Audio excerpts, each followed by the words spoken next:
이철규 장로님. 시편 220편.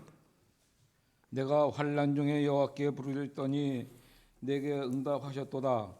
여호와여 거짓된 입술과 속이는 혀에서 내 생명을 건져 주소서. 너 속이는 혀여 무엇을 내게 주며 무엇을 내게 더할꼬. 장사의 날카로운 화살과 오래된 나무의 숯불 이리로다. 매색에 머물며 계달의 장막 중에 머무는 것이 내게 화로다. 내가 화평을 미워하는 자들과 함께 오래 거주하였도다. 나는 화평을 원할지라도 내가 말할 때에 그들은 싸우려 하는도다. 아멘. 이는 생명의 말씀입니다. 하나님 감사합니다. 네, 수고하셨어요. 우리 서로 축복합시다. 사랑하고 축복합니다. 정용욱 집사님 병원에서 나오셔가 처음 나오셨어요. 아주 건강해서 이렇게 나오셔서 이번에 뇌를 수술하셨는데 건강하게 이렇게 나오셔서 너무 좋습니다.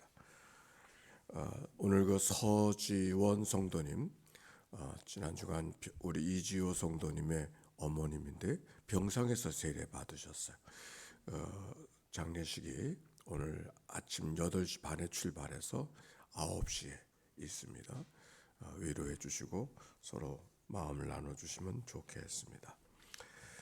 자, 코로나 교회도 영향을 미치고 있어서 내일은 주일날은 음식을 취하는 것은 카페도 마찬가지로 음식을 취하는 건 하지 않도록 예배만 드리도록 그렇게 할 터이니까 그렇게 마음에 준비하시고, 당회는 그래서 모든 일정을 한 주 더 미뤄서 가도록 그렇게 하겠습니다. 1월 27일 날 당회가 연기되어지는 거 그렇게 하시고, 뭐 연기되는 것이 아니라 내부적으로 그렇게 의논되어지고 내일 주일날 공고를 다시 하도록 그렇게 하겠습니다.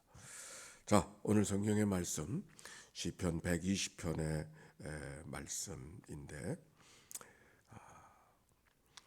여기 성경의 120편에 성전에 올라가는 노래라 그랬어요. 여기 120편부터 134편까지는 성전에 올라가는 노래라 이렇게 표제어가 되어져 있습니다. 이 성전에 올라가는 노래라 했지만 여기 올라간다고 하는 말은 우리가 생각할 때 계단을 올라간다 이런 의미가 아니고, 오히려 이스라엘 백성들은 하나님의 성전을 늘 아침 저녁 오르내리는 성전이 아니잖아요. 절기 때만 가는 것이죠. 그러니까 성전에 올라가는 계단을 올라가는 노래가 아니라 자기의 집에서 성전을 향하여 걸어가는 그 여정 속에 부르던 찬송이 이 찬송으로 이해하는 것이 더 좋습니다. 6월절이 되어주고 순절이 되어주고 장막절이 되어졌을 때 유대인 남자들 1년에 3차 절기를 따라서 성전에 가야 되는데, 그 성전에 갈 때 먼 길을 걸어가는 거죠. 먼 길을 걸어가면서 하나님의 성전, 그리고 저녁이 되면 돌아오는 것도 아니잖아요. 절기를 한 주간 동안 지키게 되어지니까 그 절기를 지키고 다시 집으로 기쁨과 감격의 마음을 갖고 다시 집으로 돌아올 때 불러지던 찬송들, 오늘 찬송으로 이해하고 말씀을 다가갔으면 좋겠어요. 1절 봅시다. 시작. 내가 환난 중에 여호와께 부르짖었더니 내게 응답하셨도다. 이 말씀, 내가 환난 중에 여호와께 부르짖었더니 내게 응답하셨도다. 시인, 여기 성전에 올라가는 사람이 어떤 환경 속에 있는가를 지금 이야기하고 있죠. 어떤 환경 속에 있어요? 환난 중에. 즉 하나님의 성전에 올라가 예배하고 있는 것은 그가 성전에 예배할 만한 좋은 환경과 문제가 없어서 하나님 앞에 감사할 수밖에 없는 그런 자리에서 하나님의 성전에 올라가는 것이 아니라 환난의 한복판에서, 어찌 보면 하나님께 마음 쓸 일이 없는 자리 속에서 또 하나님을 향한 마음을 갖고 하나님의 성전을 올라가고 있었다. 이런 일 저런 일, 이런 소식 저런 소식, 그의 여러 가지의 마음을 빼앗아가는 길이 있지만 그럼에도 불구하고 예배해야지. 그리고 하나님의 성전에 올라가는 그 마음을 이 말씀 속에 찾아볼 수 있지 않습니까? 오히려 문제가 있기 때문에 그 발걸음을 멈추는 것이 아니라 문제가 있기 때문에 하나님 앞에 올라가는 그 마음이 이 말씀 속에 있죠. 내가 환난 중에 여호와께 부르짖었더니 내게 응답하셨도다. 2절에 이렇게 말합니다. 여호와여 거짓된 입술과 속이는 혀에서 내 생명을 건지소서. 너 속이는 혀여 무엇을 내게 주며 무엇을 내게 더할꼬. 장사의 날카로운 화살과 로뎀나무 숯불이리로다. 그가 어떤 환경 속에 있는가를 알 수가 있는 것이죠. 자기가 실수하고 내가 잘못해서 만난 어떤 환난이 아니라 자기는 제대로 살고 나는 하나님 앞에 바로 살려고 했는데도 불구하고 내 뜻과 상관없이 이런 일 저런 일들이 모함하고 어려운 일들, 여기 말씀대로 말하면 거짓된 입술과 속이는 혀에서 내 생명을 건져주셔서 어떤 일이 그에게 있습니까? 거짓된 말로 있지도 않은 이야기를 이렇게 저렇게 하면서 공격을 하고 그를 비난하고 힘들게 하는 그런 일들이 있는 거예요. 무슨 일이든지 늘 어떤 일을 판단할 때는 양쪽 얘기를 다 들어봐야 되는데 그렇다더라 하는 이야기를 가지고 공격하고 비난하니까 이 가슴을 어떻게 보여주는가. 시인의 마음이 그런 마음일 거예요. 거짓된 입술과 속이는 혀에서 내 생명을 건져주소서. 너 속이는 혀여 무엇을 내게 주며 무엇을 내게 더할꼬. 장사의 날카로운 화살과 로뎀나무 숯불이리로다. 마치 그 비난하고 참수하는 일들이 마치 장사의 날카로운 화살처럼 예리하게 나를 공격하는, 나를 어렵게 하고 내 가슴을 후벼파는 그런 일들이 그 가운데 있는 것이죠. 거기에서도 그럼에도 불구하고 하나님의 성전을 향하여 출발하는 시인의 고백. 그런데 시인은 이렇게 고백하고 있습니다. 5절과 6절 다 같이 시작. 메색에 머물며 게달의 장막 중에 머무는 것이 내게 화로다. 내가 화평을 미워하는 자들과 함께 오래 거주하였도다. 여기 낯선 말이 나오죠. 메색과 게달. 메색은 어디냐면 저 코카소스 산맥 흑해 주변에, 즉 러시아의 그 맨 아래 땅, 체첸, 아르메니아, 아르바이잔 그쪽 지역, 그게 게색이라고 그래요. 즉 예루살렘으로부터는 제일 먼 곳을 이야기, 북쪽으로 먼 곳, 그게 게색이. 여기 또 게색이가 아니에요. 메색이. 그리고 또 여기 게달을 다시 메색이 바로 그것이고 게달이라고 하잖아요. 게달은 어디냐면 저 아라비아 반도의 제일 남쪽 오만, 예멘 그쪽을 가리켜서 하는 말이 게달이라고 그래요. 즉 여기 성경이 예루살렘을 중심으로서 이야기하니까 메색과 게달은 가장 먼 땅을 이야기하는 거예요. 가장 먼, 북쪽으로 가장 먼 땅, 남쪽으로 가장 먼 땅. 거기는 폭력배들과 야만인들이 살아가는, 이방인들이 살아가는, 사람이 살 수 없는, 모스크바 사람들이 제일 힘들어하는 사람이 체첸 사람들이잖아요. 체첸 사람들의 반란을 가장 힘들어하고 제일 전투적으로 잘 싸우는 사람.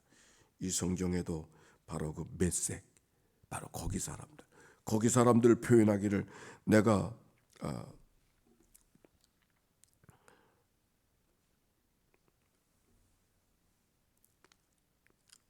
그 게색의 사람들이 가장 전투적이고 가장 메색의 사람들이 가장 전투적이고 가장 그 용맹한, 아주 그 뭐라 그럴까요? 폭력이 난무하는 그런 세상을 이야기하고 있는데 내가 거기 그들과 함께 머무는 것이 화로다. 시인의 살아가는 삶의 형편이 어떤 형편인가를 지금 이야기하고 있어요. 다른 말로 번역을 하면 이런 겁니다. 내가 폭력배와 야만인들 속에 너무 오래 살고 있구나. 이 세상은 내 집이 아니니 빨리 떠나야지. 오히려 이 세상 속에 있지 아니하고 하나님께로 향하는 시인의 고백이 이 말씀 속에 담겨져 있는 거예요. 그래서 마지막 절 같이 읽읍시다. 시작. 나는 화평을 원할지라도 내가 말할 때에 그들은 싸우려 하는도다. 나는 화평을 원할지라도 내가 말할 때에 그들은 싸우려 하는. 뭘 하든지 싸우자고 드는 사람들 앞에 어찌 내가 살아갈 수 있을까를 이야기하고 그럼에도 불구하고 그들과 싸우지 아니하고 하나님의 성전을 향하여 달려가는 시인의 고백이 이 말씀 속에 담겨 있는 것이죠. 우리가 살아가는 삶이 어떤 환경 속에 살아가고 있는가를 이야기하고 있어요. 전투하듯이, 싸움하듯이, 전쟁터에 있듯이 우리가 살아가는 삶이 그러하다.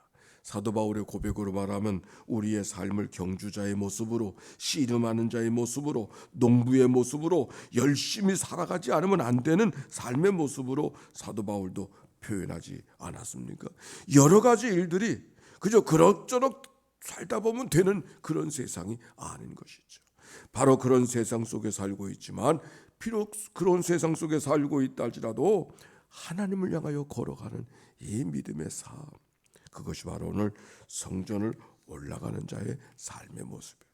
다른 말로 표현하면 세상은 어디에도 소망을 발견할 수 없지만, 소망을 발견할 수 없는 그런 세상 속에 하나님께 소망이 있음을 발견하고 하나님께로 향하여 달려가는 이 믿음의 고백, 그럼에도 불구하고 여호와여 고백하는 시인의 모습을 오늘 성경 속에 발견하게 되는 것입니다.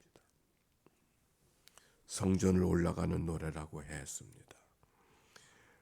여러 가지 편안하고 넉넉해서 여유롭게 성전을 올라가는 것이 아니라 긴박한 마음으로 하나님의 성전을 올라가는 시인의 마음을 오늘 한 편의 노래 속에 찾아볼 수 있습니다. 여러분의 마음은 어떤 마음인가요? 성전을 올라가는 마음, 예배자의 예배하는 마음이 어떤 마음 속에서 만들어졌는가를 읽어가게 하는 것이죠. 건강하고 여유롭고 아무 일도 없어서 그래 하나님께 감사하러 예배하러 가야 되지, 그런 마음의 시가 아닌 거예요. 여기 마음 쓸 것도 있고 저기 마음 써야 될 일도 있고, 참 마음을 어떻게 보듬어야 될지 알 수 없는 그 힘들고 어려운 삶의 한복판에서, 그럼에도 불구하고 하나님을 향하여 마음을 열고, 그래 우리가 살아가는 세상은 온갖 싸움이 가득한, 온갖 비난이, 온갖 어려움이 가득한 세상 속에 살고 있지만, 그래도 하나님께 마음을 두고 하나님이 다스리시는 세상, 하나님께서 이끌어 가시는 세상임을 기억하고 하나님을 향하여 달려가는 삶의 고백이 성전을 올라가는 자의 마음인 것처럼 예배하는 예배자의 마음도 그러해야 되지 않을까요? 내일이 주일입니다. 여러 가지 일들이 있습니다. 그럼에도 불구하고 우리는 하나님께 예배하며 하나님을 찬송하고 그분이 우리의 삶의 해결책인 것을 갖고 믿음으로 걸어가는 승리 하루가 우리의 예배 속에, 우리가 드려지는 시간 속에 만들어지는 은혜와 축복이 이 하나님의 교회 속에 또 우리들 가운데 함께 하시기를 주의 이름으로 축원합니다. 하나님 감사합니다. 성전에 올라가는 노래를, 성전을 향하여 마음이 흩어지고 있는 이때 허락해 주셨습니다. 환란의 한복판에서 하나님의 성전을 향하여 올라가는 시인의 고백이 우리의 마음이 되게 하옵소서. 여러 가지 일들이 있지만 그럼에도 불구하고 성전을 향하여 발걸음을 옮기는 이 시인의 마음이 예배자들의 마음이 되게 해주시고, 하나님의 거룩한 영광이 드러내고 우로부터 내리신 하나님의 신령한 은혜와 말씀이 심령 속에, 예배자들의 마음 속에, 하나님의 백성들의 마음 속에 임하도록 축복해 주옵소서. 하나님, 슬픔을 당한 가족 위에 하나님의 위로가 임하게 하여 주시옵시고, 하나님의 교회 속에 일꾼 되어 일하는 종들 속에 지혜도 믿음도 성령의 도움으로 능력도 경험하는 믿음의 삶 되게 하옵소서. 이 한날을 다 주께 의탁드립니다. 드려진 예물도 축복해 주시고 예물 속에 담겨져 있는 저들의 간절한 기도와 소원을 연락해 주소서. 마음의 소원을 두고 뜻을 행하신 하나님의 거룩한 뜻을 담고 살아가는, 은총 안에 살아가는 저들 되도록 축복해 주옵소서. 우리를 구원하신 예수님의 이름으로 기도하옵나이다. 아멘. 성부, 성자, 성령 삼일체 하나님의 크신 은혜와 사랑과 역사가 이제와 같이 영원히 함께해 주시기를 축원하옵나이다. 아멘.